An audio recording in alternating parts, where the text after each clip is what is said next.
genç peygamberler de biz gençler için, siz gençler için, hani hatırlıyorsunuz, annesi eğer sen Muhammed'den yüz çevirmezsen, Muhammed'in Rabbinden yüz çevirmezsen ben ölünceye kadar yemek yemeyeceğim ve güneşte ölünceye kadar güneşin önünden ayrılmayacağım diyordu.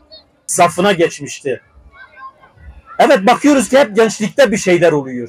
Elinin tersiyle itmiş, nefsin arzularını bir kenara bırakmış, şeytanın dürtülerine boyun eğmemiş ve tamamen kendini Allah'a vermiş. Bir gencimizin en öncelikli yapacağı iş düzgün ve devamlı bir amel içerisinde olmalıdır. Bismillahirrahmanirrahim. Kahta İlçe Teşkilatı gençlik kollarımızın düzenlemiş olduğu Parklar Bizim, Gençler Bizim temalı programa bu akşam iştirak ettik. Gençlerimizle buluştuk burada. Onlarla hasbihal ettik.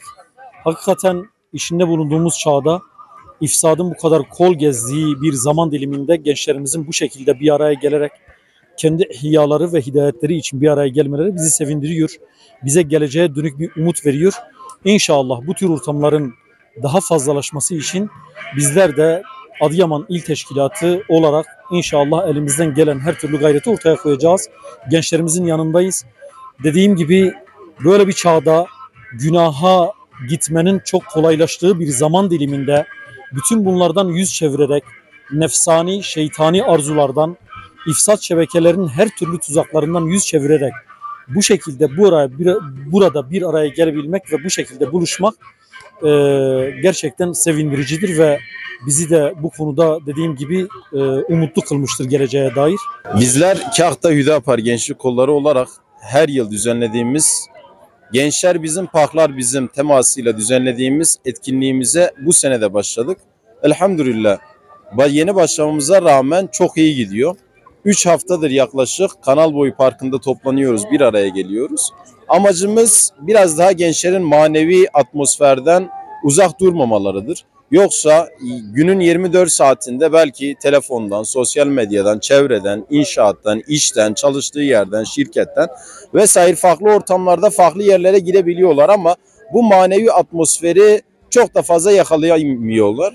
Onun için bizler istiyoruz ki bizim aracılığımızla biraz daha parti aracılığıyla istiyoruz ki parkları değerlendirelim, parklardaki gençleri değerlendirelim. Çünkü gençler gerçekten bir buhranın içinde, bir bataklığın içinde.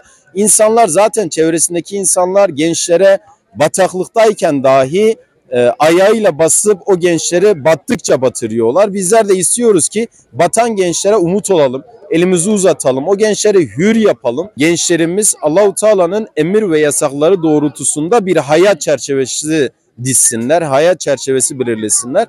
Biz bunu istiyoruz. Onun için çabalıyoruz, gayret ediyoruz ve elhamdülillah gençlerimiz de, Kahta'daki gençler de Allah'a şükürler olsun, hepsine teşekkür de ediyoruz bu arada.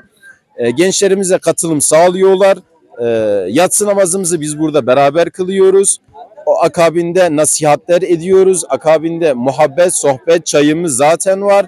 Biraz ilahi söylüyoruz. Gençlere hitaben oyunlar, eğlenceler, etkinlikler ama helal çerçevesinde. Tabii bu arada gençlerle oyun oynarken, gençlerle parkta buluşurken de biz kardeşimiz olan Gazze'yi de asla unutmuyoruz. Çünkü biz gençler olarak talip olduğumuz cennete aslında Gazze'deki kardeşlerimiz de talip oldular. Biz bunu biliyoruz.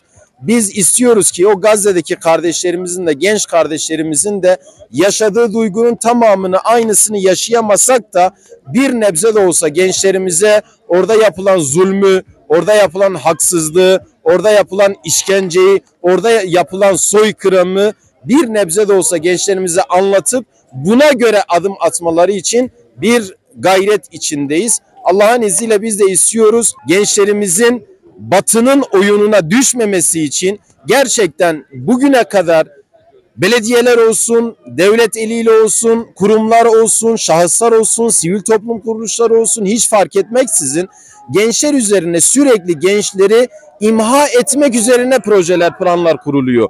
Biz istiyoruz ki gençlerimizi imha etmeyelim, gençlerimizi ihya edelim. Biz onun için adım atıyoruz ve onun için de her zaman sahada olacağız, her zaman parklarda olacağız, her zaman sokaklarda olacağız. Bizim asıl amacımız ve gayemiz gençleri ihya etmektir. Götür Müslümana selam diyordu.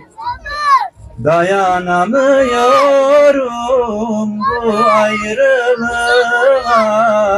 Hiç ama hiç kızmadım hiçbir insan amca. Ağzında mavi emzik minnacık yüreğime. Neden gözlerin öyle kana susamış amca?